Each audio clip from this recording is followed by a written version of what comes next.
was hope last night that a ceasefire might be reached between Israel and Hamas. That has not happened, and the death toll continues to rise. Israel is hammering Gaza with airstrikes, while rockets from Gaza streak toward Israel.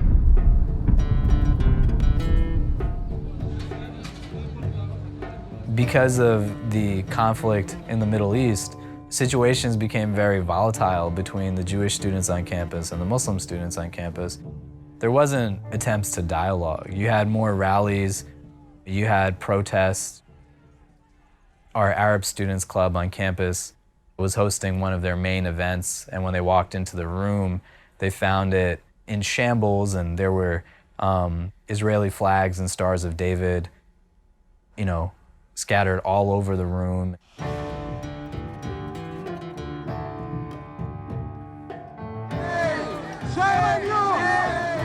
The Jewish and Muslim communities, conventionally, you would think as being opposed to each other.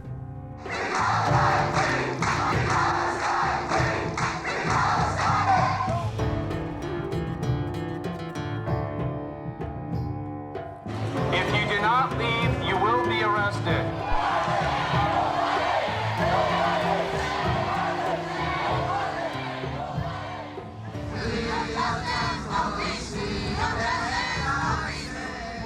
There was so much bitterness and antagonism between Jewish and Muslim students around the Israel-Palestinian issue. I was just convinced that that's not the right path, that's not the right way. And now, our guests, Rabbi Yehuda Sarna and Imam Latif. It's a real pleasure. It's a pleasure for me to be here. For the past 10 years, I've served as the rabbi at New York University. Imam Khalid, who's agreed to be with us today, serves as the Muslim chaplain at New York University. He's the director of the Islamic Center. I thought what would be important, perhaps, in our conversation today is to really hone in on how it is that we actually learn and understand the narratives of the other. How do you learn the story of somebody who's different than you? How do you learn the narrative of somebody who is not coming from your walk of life? And the truth is that the way our image of others has to be formed is not from the media or global political events to the people that we know, but from the people that we know through our friendships to be able to contextualize what's going on around the world. I think these are hilarious. Yeah. I can just imagine what it must have been like. On my birthday, we go to Dave & Buster's. What is that? Dave & Buster's is like, it's like Chuck E. Cheese for like grown-ups. I see. And we got some apple juice. There might be something in there, I don't know. Hope you don't mind, I'm just gonna check if it's kosher. Please. You won't take it as an insult? I think usually most stuff we get is kosher. The orange juice is kosher if you want that. I realize they're orange juice. Do you want some? I'm okay with this. What it means to be Muslim here is something that's kind of it's constantly changing. For these students, they're in a place where they're grappling with identity, I think, in a different way. And they themselves are really a generation that is defining what it means to be Muslim here in the United States.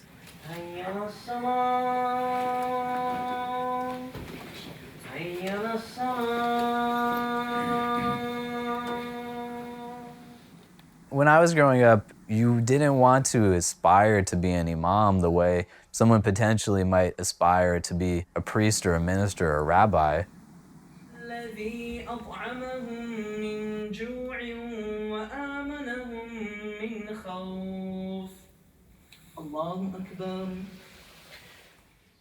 It was very, very hard to find a community that was supportive of their imam. As a freshman, I gave my first sermon here at New York University. One day, the person to deliver the sermon wasn't present, and the president of NYU's Islamic Center at that time said to me, "You give the sermon." Like, what do you mean I give the sermon, right? You want me to stand in front of like 150 people and lecture them about their religion? And he was like, just do it, like you can do it. And I still remember the sermon that I gave that day. I talked about how to deal with hardship. Strength and success sometimes is demonstrated from being able to get back on your feet after you've fallen.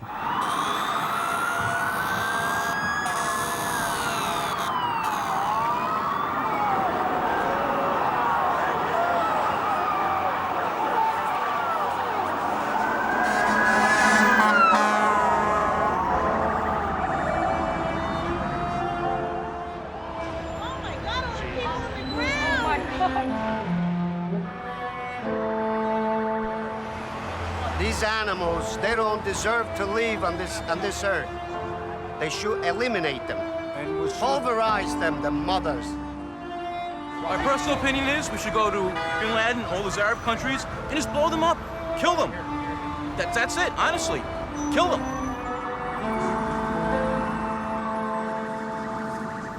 On 9/11, I was living in the Goddard Hall dormitory, and we were asked to evacuate.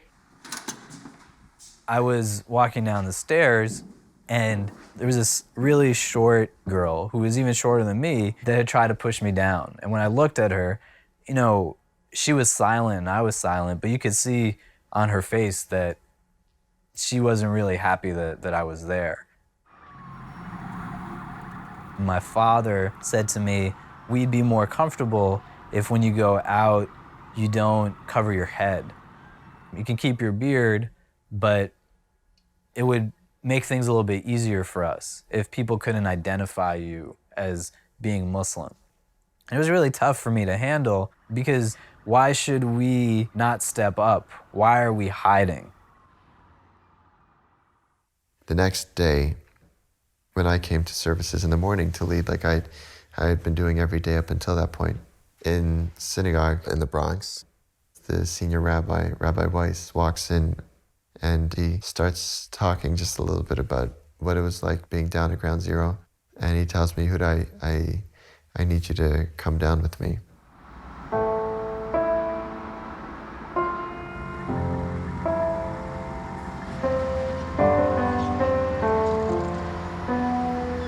So many people were uniformed, the firefighters, the police officers, medical personnel.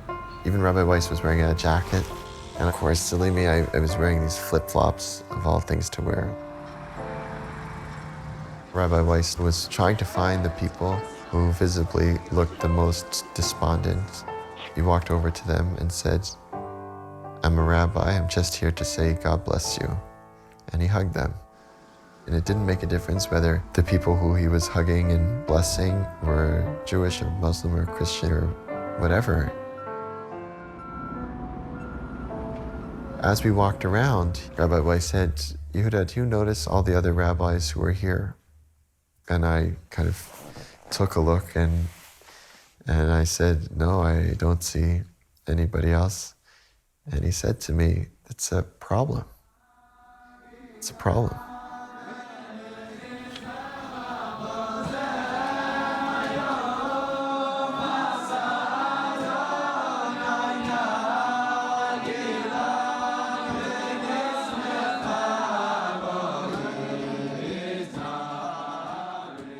The first Muslim I really ever had a conversation with was the president of the Islamic Center at NYU, who emailed me and asked if we could get together. He had a question about Jewish law for me. This tickled me. I thought, really? A question about Jewish law from a Muslim? What could it be? So he comes over and I said, Mohammed, you know, what can I help you with? So he describes to me how the first event that the Islamic Center does every year during Welcome Week is an ice cream social. And they order all different kinds of ice cream, vanilla ice cream, chocolate ice cream. He said, you know, so we bought all this ice cream which has an OU symbol on it, a kosher symbol on it. And someone comes over to me and says, Mohammed, how can you serve this vanilla ice cream? And he says, what do you mean? It has an OU. He says, no. Look at the ingredients. It has vanilla bean extract. So I'm sitting there. I say, what could be the problem? What's wrong with vanilla bean extract? He says, well, vanilla bean extract sometimes might contain traces of alcohol. So I said, Muhammad, I don't know how to break this to you, but Jews can drink alcohol. In fact, sometimes we're even obligated to drink alcohol.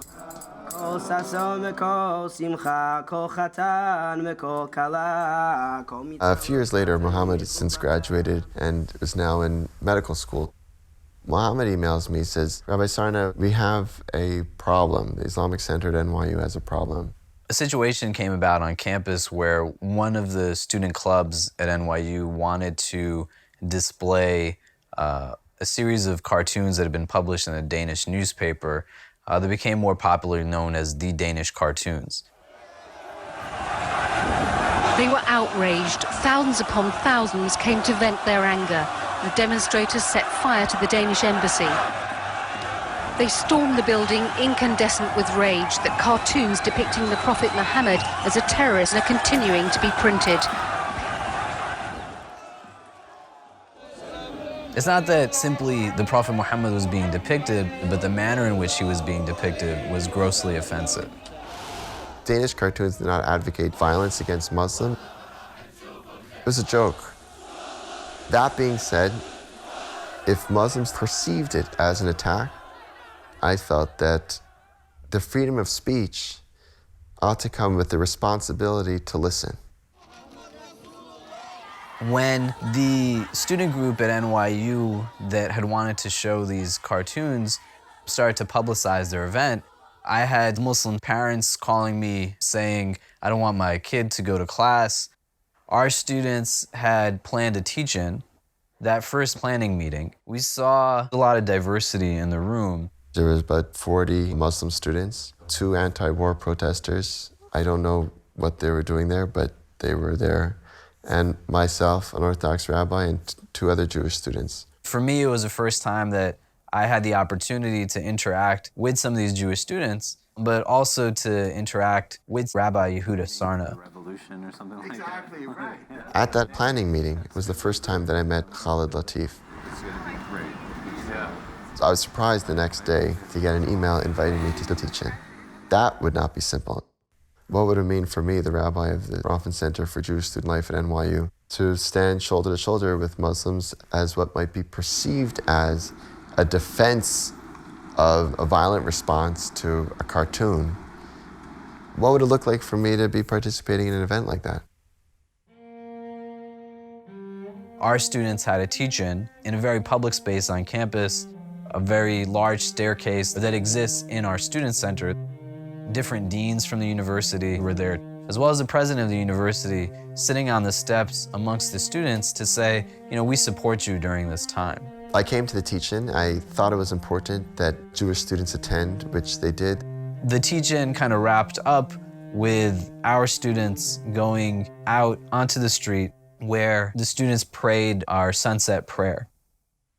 I walked outside, and there I saw all the Muslim students with rugs for their afternoon service. And I thought to myself, wouldn't it be fitting if in some way I was praying near them or with them? Yehuda stood a little bit to the side from where we were, and he prayed his prayer. I remember after we prayed together, several Muslim students coming over to me saying, you know, we never thought that a rabbi could understand us in this way. I never thought that I would be serving in this capacity. I never thought that this would be my issue.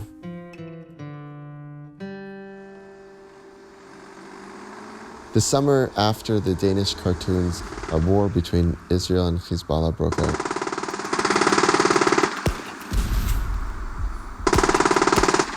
I remember calling Khalid, and I said, Khalid, I think a lot of bad things are going to happen. I want to tell you that I hope that whatever happens thousands of miles away doesn't change the relationship and understanding that we've started to cultivate. When I hung up the phone, I remember feeling that I had never had a Muslim friend before who I could call in a circumstance like that and express those feelings that I had. And I felt that every Jew should have a Muslim friend like that, that they should be, that they could call, that they should call.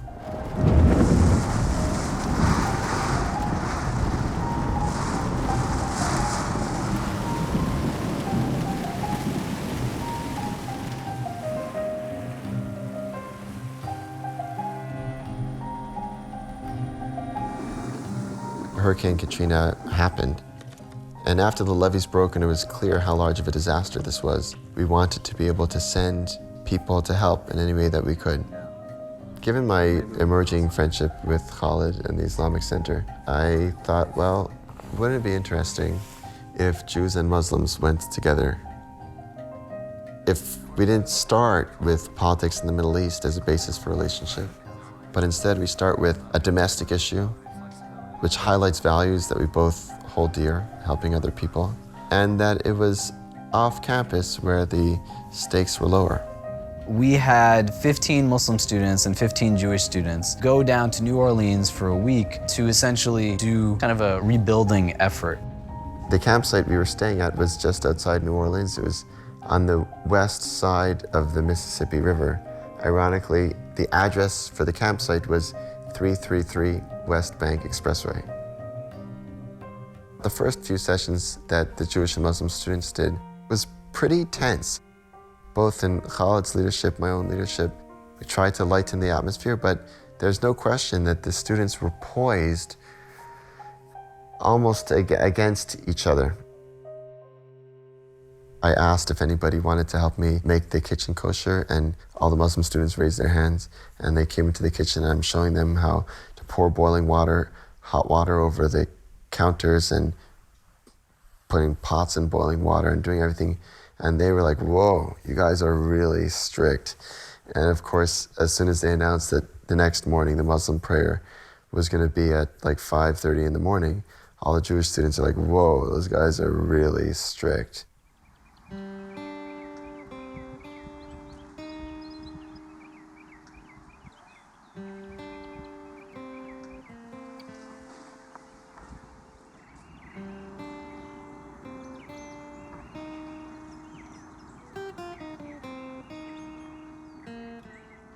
I think just seeing each other in worship, in silence, as having sincere religious integrity and being willing to make some kind of self-sacrifice for the purpose of devotion earned a kind of respect which was not easily dismissed. After a day or two of building homes and tearing down moldy walls and things like that, Khalid and I realized that this was really, really working. Let's do it. Hey, I'm Erica. I'm Ziad. And we are putting up the drywall on the walls and roof of this house. Why am I not in this? Hi, I'm Dee, and I'm putting up the drywall. Wilson, are you having fun? Yeah. This is We've been doing this. We should have seen this. We should have taken like a before and after picture, because I mean, look at the ceiling. Look at this. All these rooms, it's craziness. That first or second night, you saw the Muslim kids sitting with the Muslim kids and the Jewish kids sitting with the Jewish kids. When we had a similar gathering a couple of nights later, you saw everybody sitting with each other. The handshake.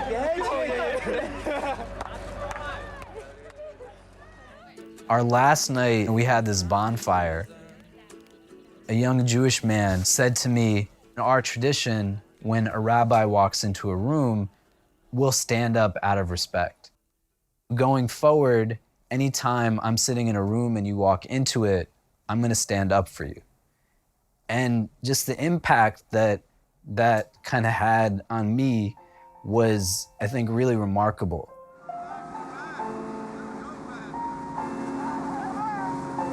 What was amazing is that when we came back, the friendships which had been formed didn't go away. It was not uncommon for Muslim students to come to eat in the kosher cafeteria, or for Jewish students to go hang out at the Islamic Center. You know, they come to hear me on Fridays. There's now like 600 of them, and that number is growing. Yeah. Hey, how are you? Good. Sorry, we're just gonna go to take the elevator. No problem. Do you say when your due date is, or do you have like? No, it's the 6th, hopefully. Wow. Yeah, next Thursday. This looks yummy. Yeah. Salad? I'm going to take a disproportionate amount of tabbouleh. That kosher station that's in the Kimball Dining Hall saves my life. Because sometimes at the halal station, it's like fried tofu, like, which is halal, but it's not like... It's not good. I was in Texas, and I gave a sermon in a mosque in Texas, and this guy came up to me afterwards, and he was like, "You sound like Joel Osteen." And I was like, "Oh, that's nice, right?" And he was like, "Do you know who Joel Osteen is?" And I was like, "Yeah." But he still proceeded to tell me who Joel Osteen was, even though I told him that. And he was like, "You know, he's on TV, and he talks to, like, audiences of, like, tens of thousands, and everybody really likes him and what he has to say." And I was like, "That's great, thank you." He was like, "I don't want Joel Osteen in my mosque." I was like, wow. I'm sorry. It was wow. Yeah. Do you remember the first time you saw your wife? Of course. See? I remember the first time I saw you. I was doing impressions of you, remember? If you think Khalid was clueless, and I don't know if you thought Khalid was clueless, I was the definition of clueless. A friend of mine had told me, it's like, you know, once you tell a girl that you love her, you're gonna marry her. That's it. So, because that's the hardest thing to say. So I was preparing for that moment. Earlier in the day, Michelle, I have something to say to you. So then I realized as I was rehearsing, I was nervous. I was really nervous. I went to a dollar store in Washington Heights, and I bought puppets. Because I thought that if I could have the two puppets Talk to each other. that would be easier. And it's not that I didn't want to say it. It was just that somehow the words kept getting stuck. Were they puppets that looked like you, or was it like no, generic puppets? No, well, it was like a whole. I had a whole script. You couldn't even say it through the puppet. It was hard. It was hard. I'm like, I was like, why is this so hard to say?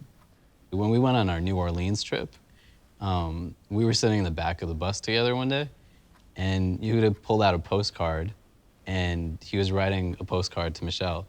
And I'm like half asleep in the back. He's like, "Oh, do you want to write anything to Michelle?" And I'm like, "What?" And he's like, "I'm writing her a postcard." And this is right after he got off the phone with her.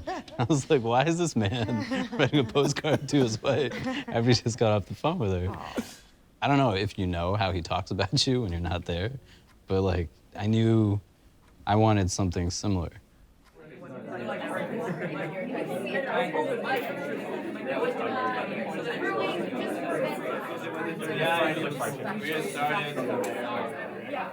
It's become part of my identity that I am an interfaith dialogue advocate. Like, I put it on my business card.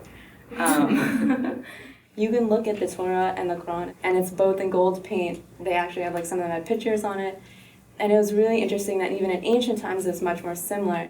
Is there like one story that you can share with everybody which was transformational for you or particularly meaningful for you? Just like one anecdote. Earlier this year, Khalid got married. The first time my wife, Priya, quote unquote, met me, I was giving a lecture at MIT.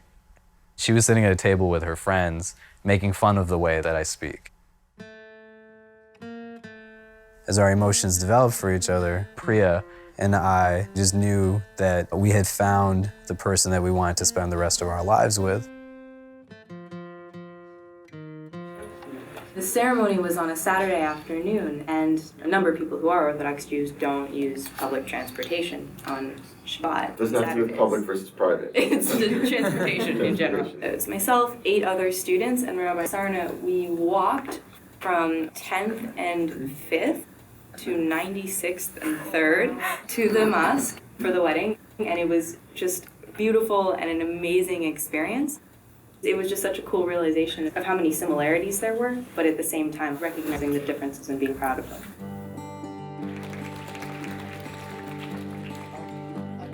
We have 2,000 Muslim students. There's 5,000 Jewish students on campus. We're not just teaching our students and our community members that you come together and talk, but you come together and talk and you also come together and do.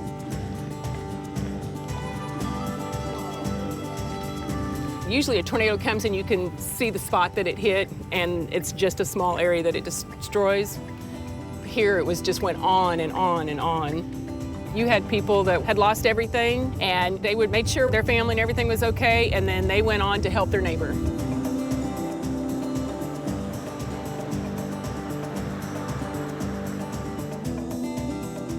What we are doing here is really important work. In some places around the world, Jews and Muslims don't get together so well. And what Khalid and I have found is that disasters, they don't just knock down homes, they break down barriers. So that's kind of what we're here to do also.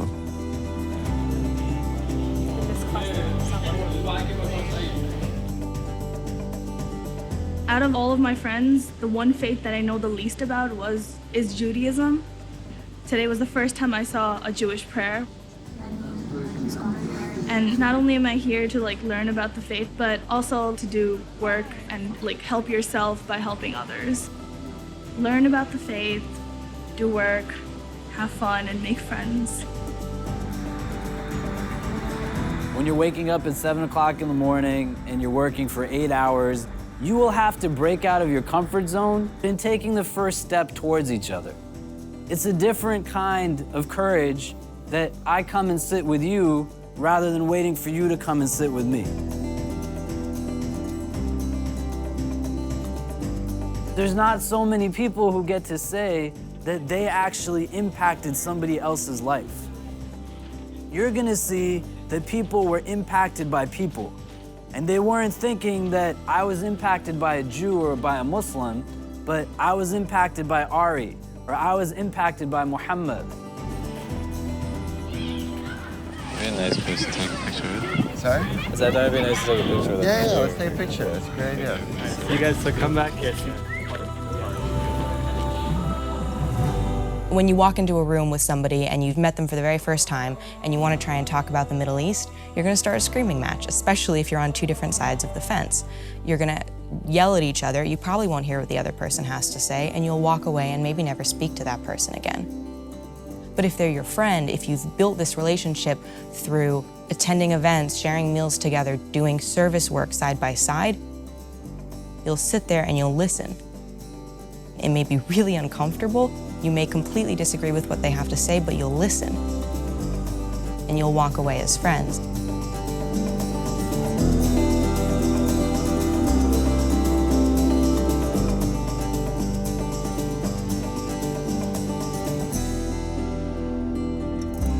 When you go back to NYU, you have full opportunity to go back to a place that is exactly the same as when you left it, or you can go back to it as a place that will be different because you are now different and you see it in a totally different perspective and worldview.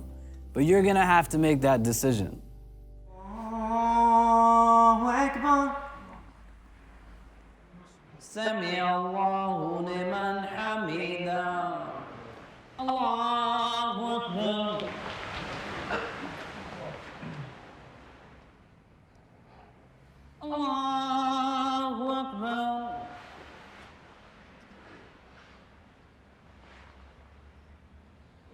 My good friend and colleague, Rabbi Yehuda Sarna, is here with us, along with many of the students from the Jewish Center at NYU, and he's going to be sharing some words, so if you could please remain seated.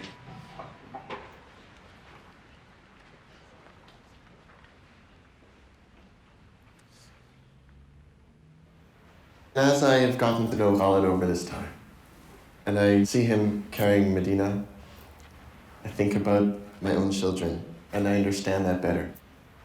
As I see him interacting and speaking to you, I understand my work with Jewish students differently.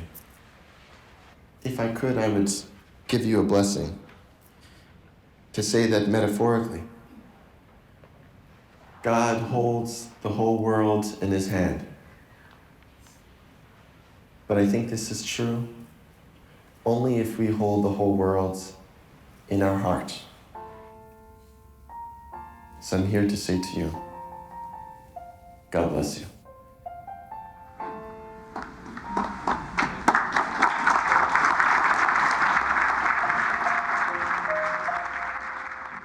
Do you see this? What you think is the word? What is it? What is the word? What's the word? What's the word? What is it?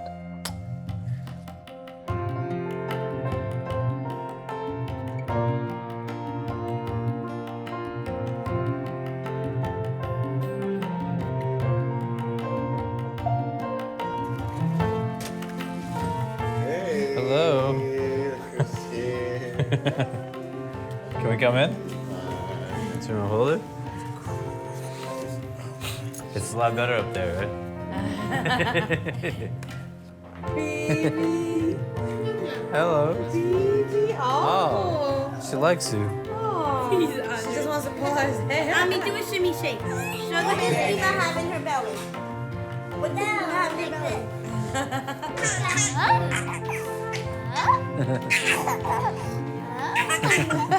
And Cheerios, right? Yeah. Hi.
Great to be here with the two of you and to have some further conversation about this wonderful film. I know it's hard to imagine that it's been 2 years since this film debuted at the Tribeca Film Festival, and I'm just wondering how this film created a kind of platform for you and what has happened, what has changed here at NYU and in your lives in these last 2 years.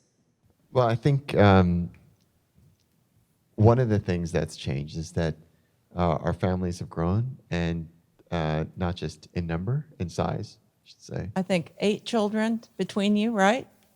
Not together. They're not. No, Yeah. but 8 children all together. Movie just got a lot more interesting.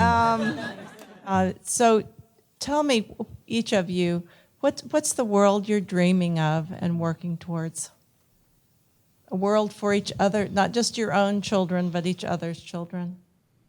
The world that I'm looking forward to is a world which has it as a norm that that religious people all understand each other. It's essential that we develop the capacity, the muscle to learn how to be deeply anchored in our own identity, while at the same time it feeling almost natural to encounter people who are equally anchored.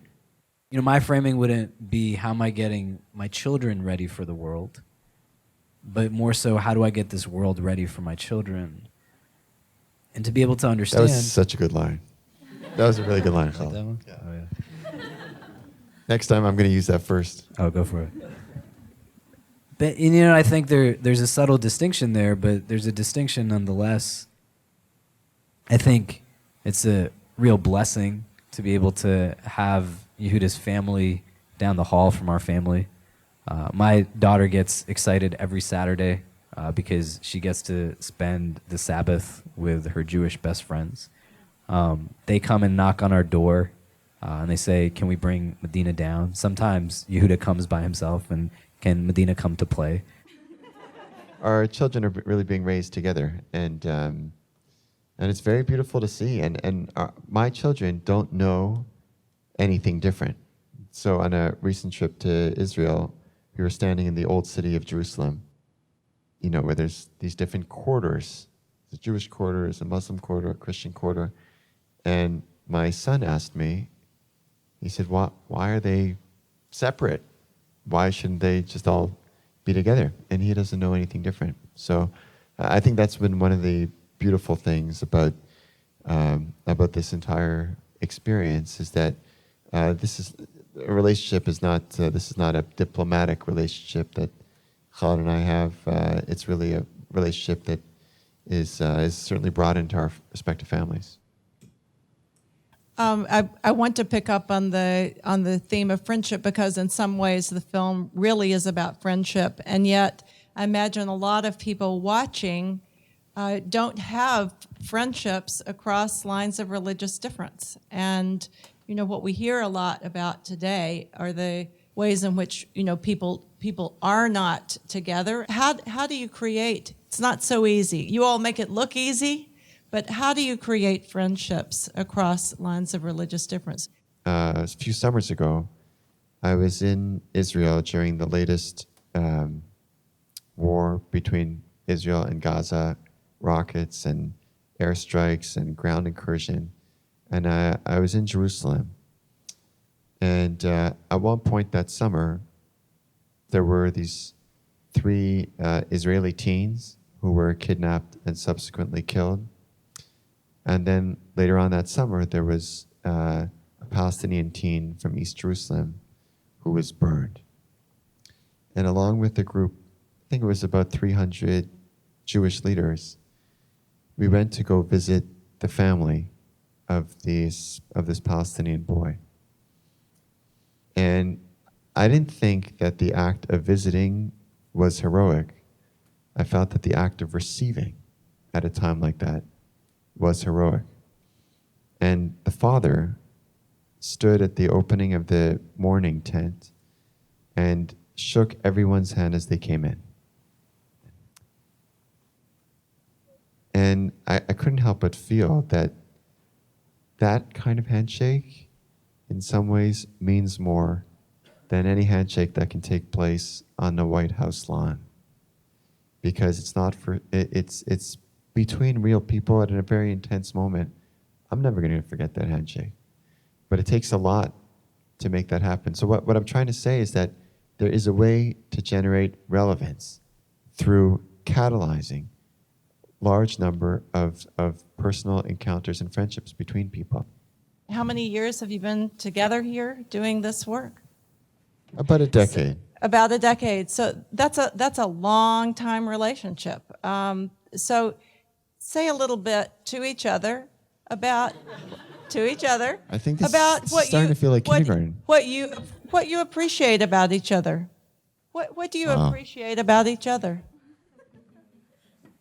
I don't think we necessarily have to look at each other when we do that. I think it might be a good idea. Oh, man. Surely this isn't the first time that you've done that. Well, you saw the movie, so you know that I have issues with expressing my feelings.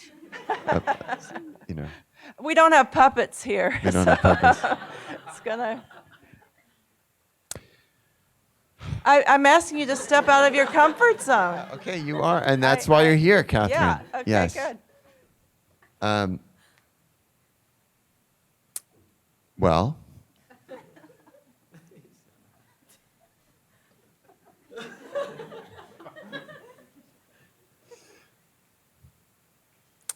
Khaled.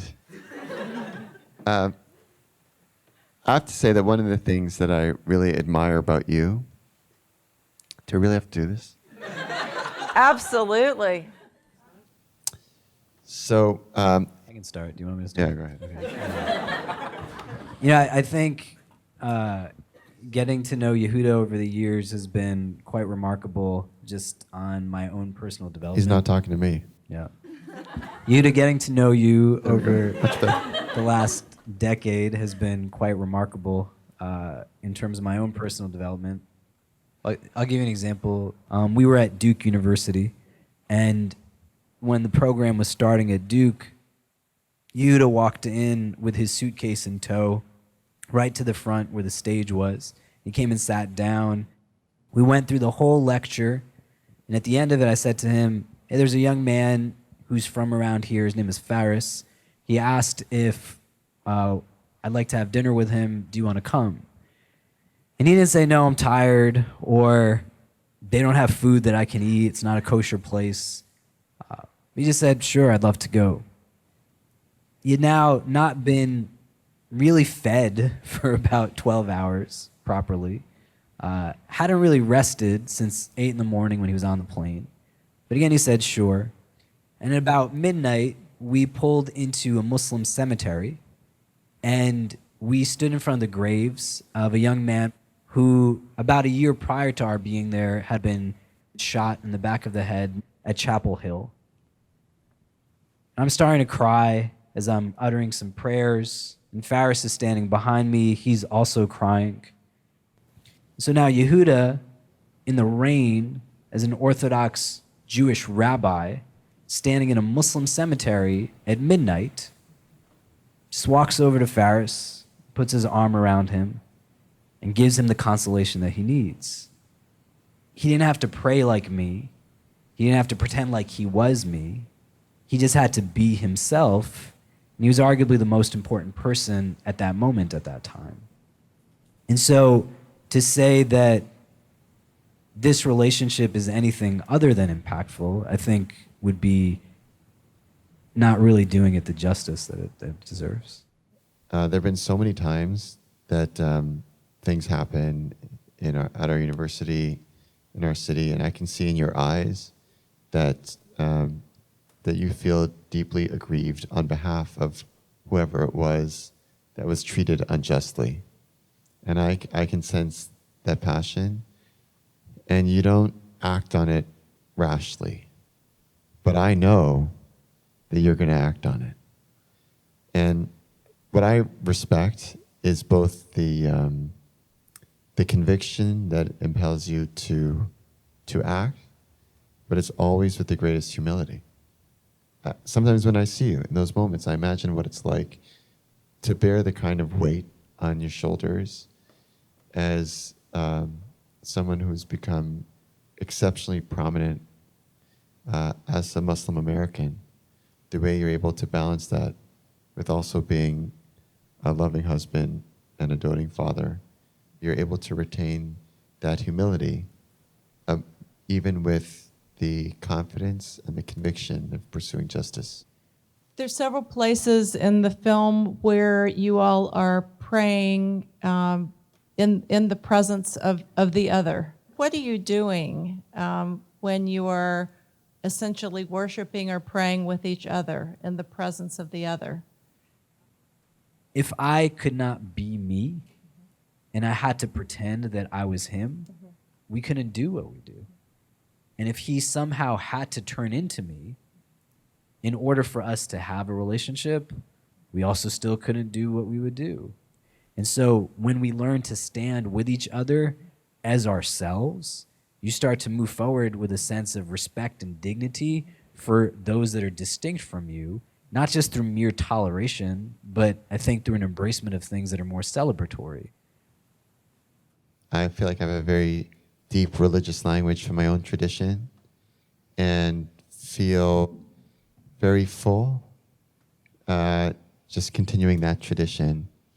And so in the film, you'll notice I had this moment of hesitation where, I was praying near the Muslim students, but I wasn't praying the same prayer, and I was not kneeling, etc. I wasn't praying an Islamic prayer. I was praying a Jewish prayer in Hebrew around the same time. There's no prohibition against me praying near other people, but even on the theological question, I don't know whether we're praying to the same God. To me, it doesn't keep me up at night. I'm very comfortable saying we have our own religions, our own religious language, our own core beliefs. They do not need to align. We need to respect each other, admire each other, love each other, embrace each other, fight for each other. But I'm not of the belief that we need to kind of merge. We haven't talked maybe enough about the challenges of doing multi-faith work. What are some of the things that make it actually hard? Sometimes it feels like uncharted territory. For me, I had a moment when we when we went to visit at the Muslim cemetery, we actually pushed the gate open. On the gate it said no trespassing. And I thought about trespassing as, in a way, as a metaphor. Here I was entering a space that I had never been in before. My guess is that most rabbis have never been into a Muslim cemetery before. And that somehow trespassing is an apt metaphor. When you go to a place that for some reason culturally people, somehow indicate that you're not supposed to be there. And for me, sometimes multi-faith work does feel a little bit like that, like somehow we're going against the norm. And that I do that with pride, but nevertheless, it can feel like new territory. Is it hard? Khalid, is it hard? Multi-faith work? Yeah, I think multi-faith work could be hard in that there's a lot of room for things to be very ceremonial and to just kind of touch the surface. It's really easy to get people together in a room to take a photograph of it and say, look at how we come together. But I think for us, where we've benefited is having a relationship that exists beyond just those moments, where our families do eat together, our kids do play together, we do celebrate life events together. The challenge of being drawn in, I think, to not just learning from failure and mistakes, but to also learn from successes and achievement. Because it's really easy to just hold on to something and say, look at what we did. But then that becomes the paralyzing variable from keeping you from doing everything that you have the ability to do. You clearly both have a sort of calling to do this particular work. I mean, you could be leading a mosque, you could be leading a congregation, but you clearly both have a calling. So tell me a little bit about what it is that compels you to do this work. Our hope is in teaching to our students that you don't have to be a woman to stand up for women's rights. You don't have to be a black person to stand up for black people's rights. You don't have to be of the LGBT communities to stand up for LGBT rights. You don't have to be Muslim to stand up for Muslim rights or Jewish to stand up for Jewish rights. But an attack on any of us is really an attack on all of us. I had the privilege of speaking alongside Pope Francis when he visited the United States on his most recent visit. And the night before we spoke, he spoke at St. Patrick's Cathedral to an audience of a few thousand, many of whom just would carry that moment with them for the rest of their lives. There's a young woman who had asked me what it was like to meet him, and I told her about the night he was speaking at St. Patrick's, and I said that audience that was just waiting and anticipating what it was that he would share with them, he decided to go off script when he started. And he first prayed for 700 Muslims who had died that morning while performing pilgrimage to Mecca. And I said to that young woman, why do you think he would do something like that? He's in a city where the 9/11 attacks took place. The relationship between Muslim community and governmental apparatus is tenuous at best. Law enforcement, there's not really so many good things going on there. Nobody would have faulted him had he not done it. He simply did it because he felt it was the right thing to do. It's a man who asked his global constituency to take in Syrian refugees while so many of the world's leaders and many of our own country's elected officials were looking for every justification to keep them out. A man who chooses to eat with the homeless rather than politicians. A man who understands his existence is much bigger than he himself. And I think that's really what is key and critical in terms of an embodiment of a real sense of self tied to a sense of what your values are. You could be doing lots of different things. What is so compelling about this to you? I began thinking much more critically about moving the needle. Where would I move the needle? Of course, congregational work is beautiful, beautiful. Being with a family throughout cycles of life, beautiful. But I think I realized something about myself that I feel like I have more of the soul of an activist, and I it's not enough for me to attend life cycle events. I want to be doing actions which either disrupt or build systems which affect justice in a different way. Before Jews pray, we say the following line. Hashem sifatai tiftach.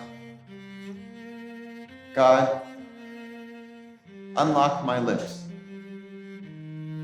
Ufi yagid tehilatecha. And let my mouth speak your praise. The gift that God gives us is unlocked lips. And the gift that we return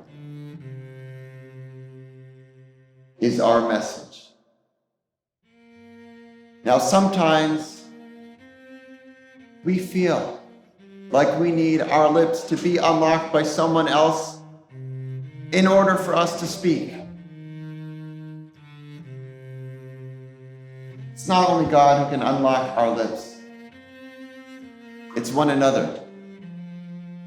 And we stand here tonight, we join tonight with the firm conviction that each and every person here has a message to share, a message that is burning inside them.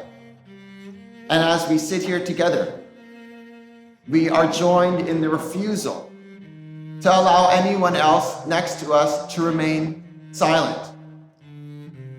And there is no better time to unlock each other's lips than right now. There can be no Muslim ban from this country.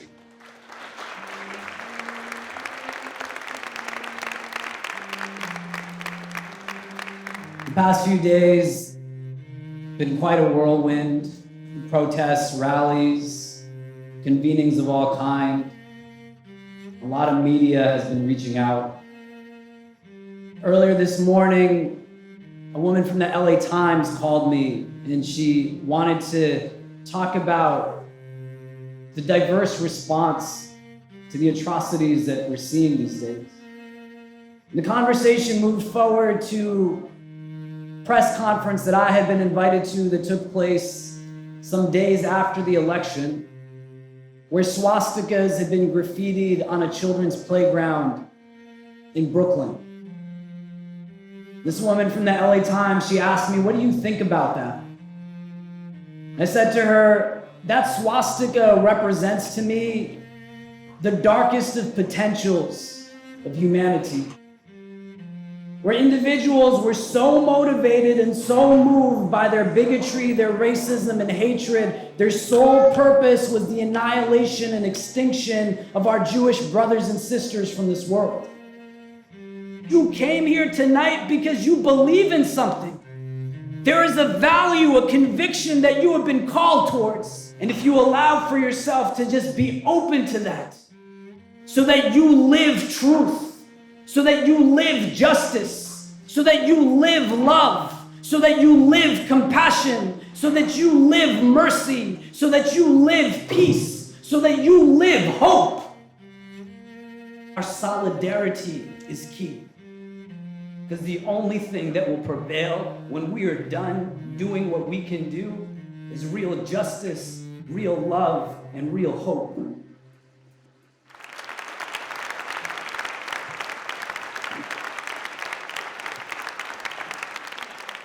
As a way to wrap up our gathering here, I'd like to end in a prayer. Ya Allah, we thank you for gathering us here today, people from all walks of life. Today, neither our skin color, neither our religion, neither our ethnicity, our social class, our able-bodiedness are the reasons that have impacted us as to why we are here. Ya Allah, you have granted us a gathering here for one purpose, for justice for humanity. I think part of the success of interfaith work that's done at NYU is the fact that it's built on this sort of foundation and framework of friendship. I went on the trip in Joplin, and so I think one idea that was really that was really ingrained in me since that trip was this idea of empathy through immersion. And I think the best form of immersion happens when you engage in friendship. And I think I can speak on behalf of a bunch of people here and a lot of students and say that interfaith work is like our lifestyle. It's not like just this new experience anymore. It's something that we live and breathe. I went on that trip kind of because a friend of mine was going and he didn't know anyone else who was going. Not because I had, really, it wasn't about the interfaith dialogue. I just kind of happened to go along for the trip, and it really kind of changed the next 4 years for me in terms of the things I was involved in, and most importantly, like the friends who I had through my 4 years at NYU. So many of those were the people who I first met on that trip. And this isn't something I could just put aside. It's something that has to be part of and has to inform kind of every step I take in my life.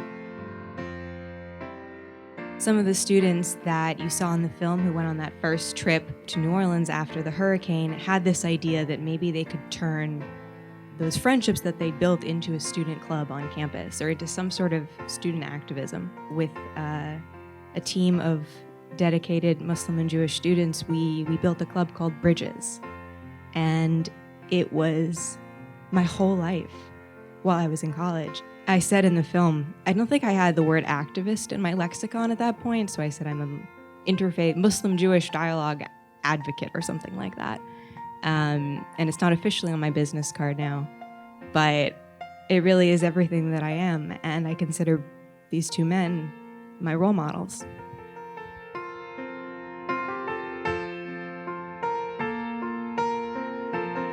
I feel like I'm, talking about like my first crush, right?